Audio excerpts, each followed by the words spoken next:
All right, let's take a look at a quick solution here. Without a doubt, we know that we want to get three different columns: our name column, price column, and then the ratio column, where we calculate the ratio between a phone's price and the max price. Don't forget, we also want to rename that third column to be called price_ratio. So I'm going to put down a select, and I'll select the name and the price. And then here's the little hard part. We're going to take a look at the current phone's price and divide it by the result of a subquery. So this is where we are going to find, inside the subquery, the maximum price of all phones. Inside the subquery, we'll do a select max price from phones. So that will give us the maximum price among all phones, and we'll divide the price of the current phone by that.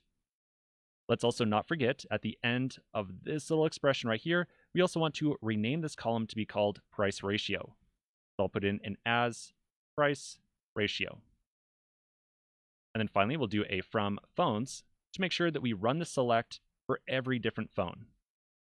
Okay, let's check our solution and see how we're doing. Well, looks like we are good to go. Awesome.